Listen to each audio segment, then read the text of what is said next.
Auzubillahiminash-shaytanir-rajim. Bismillahir-rahmanir-rahim. Dear students, Assalamu alaikum. Class 8, subject English, topic exercise. Dear students, today I discuss with you in this offline class exercise of the poem, and the name of the poem is Wrinkles. Dear students, कल मैंने आपके साथ offline class में discuss किया है summary of the poem. कल हमने summary लिखी है इस पोएम की। आज हम इस पोएम की एक्सरसाइज करने जा रहे हैं। इस एक्सरसाइज में 6 क्वेश्चंस हैं और मैंने इन 6 क्वेश्चंस बोर्ड पर लिखे हैं और आंसर्स भी इन क्वेश्चंस के लिखे हैं। Dear students, now first question, how many wrinkles does the poet find on the mother's face? How many wrinkles does the poet? Poet ने जिस पोएट ने ये पोएम लिखी है, इस पोएट ने कितनी रिंकल्स पाई है अपनी मदर्स के चेहरे पर, अपनी मां के चेहरे पर कितने रिंकल्स उसने पाए हैं पोएट ने।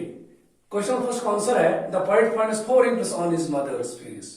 पोएट ने 4 झुर्रियां पाई हैं अपनी मां के चेहरे पर। वो हमने डिस्कस किया, जब हमने पोएम पढ़ी है तो वो हमने डिस्कस किया है कि पहले रिंकल कब हुई, दूसरे रिंकल अपनी मां के चेहरे पर कब हुई, तीसरे रिंकल कब हुई और चौथे रिंकल कब हुई। वो मैंने डिस्कस किया है जब मैंने ये ऑफलाइन क्लास में पढ़ाया है ये पोएम, पढ़ाई है ये पोएम। जब मैंने ये ऑफलाइन क्लास में पढ़ाई है ये पोएम, उस वक्त मैंने डिस्कस किया है कि पहले रिंकल कब हुई, दूसरे रिंकल कब हुई, तीसरी रिंकल कब हुई और चौथे रिंकल कब हुई अपनी मां के चेहरे पर। ये क्वेश्चन फर्स्ट का आंसर है। Now question number second, what does the first wrinkle represent? जो पहली रिंकल जब हुई अपनी मां के चेहरे पर, वो क्या रिप्रेजेंट करती है? ये कब होती है? पहले रिंकल अपनी मां के चेहरे पर कब होती है?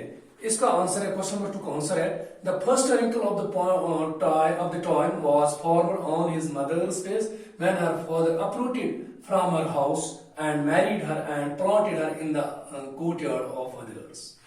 पहली रिंकल अपनी मां के चेहरे पर उस वक्त होती है जब उसकी शादी होती है। जब उसकी शादी होती है, वो अपने घर से उसको अपरूट किया जा रहा है। जिस घर में उसको बड़े नाम से पाला जाता है, वहां से उसको अपरूट किया जा रहा है और दूसरे घर में उसको प्लांट किया जा रहा है और दूसरे कोर्टयार्ड में उसको प्लांट किया जा रहा है। कशर पट वो इत पे अमस माज गोडनिच गई तिस पे गसान जिस पर अमस खानदर करान पे पे घर ये गरस मज जामुस ये पालना आमस तम घर मज कड़ान पे बेकिस गरस मज या बेकिस गामस मज निवान तो तिस पे अमस गोडनिच गई गसान। शार्ट्स मज वनो इस पर अमस माज अमस कोर खानदर करान पे बेकिस गरस मज वातान तिस पे अमस गोडनिच गई गसान। ये गो क्वेश्चन नंबर 2 का answer. Now question number 3, what do the second and the third wrinkle represent? जब दूसरी और तीसरी रिंकल क्या रिप्रेजेंट करते हैं? जब दूसरी और तीसरी जुरी होती है अपनी मां के चेहरे पर, ये कब होती है, वो क्या रिप्रेजेंट करते हैं? क्वेश्चन नंबर 3 का आंसर है the second wrinkle represents the suffering that the mother went through when the son was in her womb, and the third wrinkle represents the motherly love and care that the mother gave to her son when he suckled from her breasts. Second और third wrinkle उस वक्त होती है, the second wrinkle पहले हम ये करेंगे discuss की सेकंड रिंकल कब होती है अपने मां के चेहरे पर। The second wrinkle represents the suffering that the mother went through when the son was in her womb. दूसरी रिंकल उस वक्त होती है जब ये मां प्रेग्नेंट होती है, जब उसकी कोख में बच्चा होता है। दूसरी रिंकल उस मां को उस वक्त होती है जब उसको वो सफर वो करती है, वो उसकी पैन होती है जब उसकी कोख में बच्चा होता है, उस वक्त उसकी दूसरी रिंकल होती है। तीसरी wrinkle and the third wrinkle represents the motherly love and care that the mother gave to her son when he suckled from her breasts. और तीसरी रिंकल उस वक्त होती है जब ये मां उसको जब बच्चा जन्म लेता है, फिर ये बच्चा और ये माँ उस बच्चे को जबरदस्त प्यार मोहब्बत से पालती है और उस बच्चे को अपनी छाती से दूध पिलाती है। और that the mother gave to her son when he suckled from her breasts, और वो अपनी छाती से लगाती है और दूध पिलाती है, अपनी छाती से दूध पिलाती है उस माँ को। बिल्कुल ये वनो कोशिश पर कि त्रेम रिकल इस पर गसान इस पर पन्निस बच्चस बड़ मोहब्बत प्यार सान पालान पन्निस बच्चस पन्निस सीनस थावान तो बेचस दुध चवान दुध चन समिस पन्निस बुथि अट्रैक्टिवनेस बुथि खूबसूरती सह कम गसान, मगर अमिस पन्निस बच्चस दुध चवान बड़ मोहब्बत सान प्यार सान पालान तो इस पर थर्ड रिकल त्रेम गेन गसान बुथिस। यह go question number third answer. Now question number 4. What is the poet seeking under the wrinkles of the mother?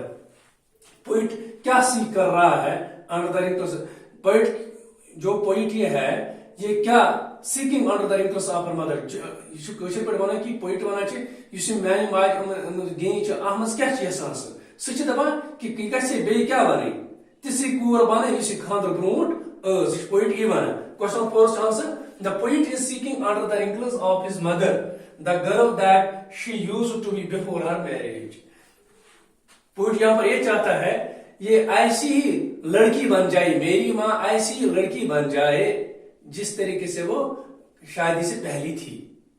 Actually वो मामला ही नहीं था, ये एक स्टेज होता है शादी से पहले, एक स्टेज होता है इस जो लड़की होती है शादी से पहले उसका एक स्टेज होता है, लेकिन शादी के बाद उसका दूसरा स्टेज होता है और उसको ये चेंजेस आते रहते हैं। दीज आर बाय नेचुरल, उसको ये चेंजेस आते हैं क्योंकि शादी के बाद उसको बच्चा भी होने वाला है, फिर उसको अपने बच्चे को नाज और नखरों के साथ वो पालती है, उसको अपनी छाती से लगाती और दूध पिलाती है। These things will happen. इसलिए ये जो स्टेज, लेकिन जहाँ पर पोइट यहाँ पर पोइट ये कहता है कि मैं अपनी माँ को उस तरीके से देखना चाहता हूं जिस तरीके से वो शादी से पहले थी। इसलिए क्वेश्चन नंबर 4 का आंसर है the poet in seeking under the wrinkles of his mother the girl that she used to be before her marriage।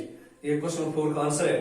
Now question 5, what are the activities the poet's mother used to do when she was a girl? What are the activities the poet's mother used? क्या poet की जो माँ है वो क्या activities करती है शादी से पहले, मैं जिस वक्त वो गर्ल थी, when she was a girl. Poet की जो मदर है वो क्या एक्टिविटीज करती है शादी से पहले या जिस वक्त वो छोटी लड़की थी, उस वक्त जिस वक्त वो नौजवान लड़की थी उस वक्त पोइट की मदर क्या एक्टिविटीज करती थी। उसका आंसर है क्वेश्चन 5 का आंसर है the poet's mother used to celebrate Rode festival with fondness. She used to go to the banks of the river Tavi to immerse rade seedlings and bath during the Navratras. She liked to play hopscotch and the game of pebbles. When the poet's mother was a girl, the poet's mother used to celebrate rade festivals with fondness. वो पहले राडे festival मनाती है। राडे festival मैंने कहा जिस वक्त हमने पढ़ी है उस वक्त मैंने कहा है कि राडे के माने हैं डोगरी लोगों में नवरात्रों के दौरान मनाए जाने वाला एक त्योहार। ये डोगरी लोगों का एक त्योहार होता है जिस वक्त लोगों को नवरात्रा होता है उस वक्त ये राडे फेस्टिवल मनाते हैं ये डोगरी लोग। उस वक्त क्या करते हैं ये the poet's mother used to celebrate राडे फेस्टिवल विद फॉन्डनेस। वो बिल्कुल राडे फेस्टिवल मनाते हैं, दूसरी जो बाकी लड़कियां होती है उनके साथ वो राडे फेस्टिवल मनाती है, बड़े जोश जज्बे से वो राडे फेस्टिवल मनाते हैं। जो बाकी लड़कियां होती है उनके साथ मनाती है वो राडे फेस्टिवल।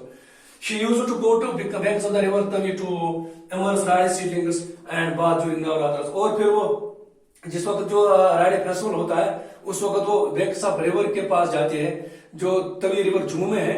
उस तवी रिवर के पास वो तवी रिवर के पास जाती है ये पोइट की मदर। तो वह वहां पर क्या करते हैं इमर्स राडे सीडलिंग्स, वहां पर वो इमर्स करते हैं राडे सीडलिंग्स को वो इमर्स करते हैं। और क्या इसके अलावा क्या करते हैं एंड बाथ ड्यूरिंग द नवरात्ras। और जो जब नवरात्रा होता है उस वक्त वो बात भी करते हैं, नहाना भी करते हैं रिवर तवी में नहाती है। वो नहाती है रिवर तवी में जब नवरात्रा होता है। इसके अलावा क्या करते हैं पोइट की माँ, she like to play hopscotch and the game of pebbles. उसके अलावा जब वो छोटी थी, जब वो नौजवान थी, वो बाकी लड़कियों के साथ होपस्कॉच भी खेलती हैं एंड गेम ऑफ पेबल्स और पेबल्स भी खेलती हैं। कशर पे होपस्कॉच सो बाकी कोरन से साजस ते गिंदा तो बेस बाकी कोरन से त्रोपन तो गिंदा ये लकट नौजवान कूर ये उस question number 5 answer. Now last question, question number 6, how does the poem ends. जो ये पोएम है ये किस तरीके से एंड होती है, ये किस तरीके से खत्म होती है ये poem.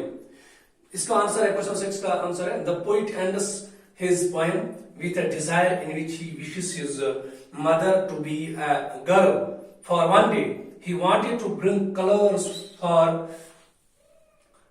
for riding, tinsel for dupatta, and colorful pebbles from across the Tavi river. Last पर ये यहाँ पर पोइट इस पोएम को इस तरीके से इख्तिताम करता है, the poet ends his poem with A Dzire. ये अपने पोएम को इस तरीके से एंड कर दे, इस तरीके से खत्म कर दे। उसको ये चाहत है, पोइट को ये चाहत है कि काश मेरी जो माँ है वो एक दिन के लिए वो लड़की बन जाए जिस तरीके से वो लड़की थी, नौजवान लड़की थी, शादी से पहले जब वो लड़की थी, उसी तरीके से एक दिन के लिए वो लड़की बन जाए। The poet ends his poem with a desire in which he wishes his mother to be a girl. काश मेरी जो माँ वो एक दिन के लिए वो लड़की बन जाए जिस तरीके से वो लड़की थी बचपन में, to be a girl for one day, कल एक दिन के लिए। He wanted to bring colours for riding, और वो पोइट ये चाहता है कि मैं उसके लिए हर कुछ लाऊं, हता कि मैं उसके लिए to bring the colourful Rode, colours for Rode, मैं उसके जो कलर्स राडे के राडे फेस्टिवल के लिए जो कलर्स है मैं अपनी माँ के लिए वो लाऊं। टिंसल फॉर दुपट्टा, और जो टिंसल है वो भी उसके जो दुपट्टा होता है, जो व्हील होता है वो मैं लाऊं। And colourful pebbles from across the, और मैं रिवर तवी में कलरफुल पेबल्स लाऊं ताकि वो खेले, मेरी माँ खेले। वो जो पेबल्स वो कहां से लाऊं, across the Tawi river, Tawi river में वो तवी रिवर से मैं वो लाऊंगा, और ताकि मेरी माँ उन पेबल्स से खेले। इसी तरीके से कशर पे वनो यह मस पोइट लास्ट पे पन पोएम एथ पे करा अख्तिताम कि यह वन कि काश मी मज बने तिसी नौजवान कूर अकिस दोस तस अन प्रथ की चीज, हता कि तस अना कलर्स फॉर राडे फेस्टिवल, इस पर राडे फेस्टिवल से तुम कलर्स आना बस तस सारी तस राडे फेस्टिवल में लगान, बे आना तस एंड टिंसल फॉर दुपट्टा, इस दुपट्टा से टिंसल सित आनहास बे आनास तुम तमाम कलरफुल पेबल्स आनास, त्रुप आनास कलरफुल त्रुप आनास तवी रिवर मज। Dear students, I hope you can understand these questions, and accordingly you write down these questions on your English exercise notebook and also memorize these questions. Thanks.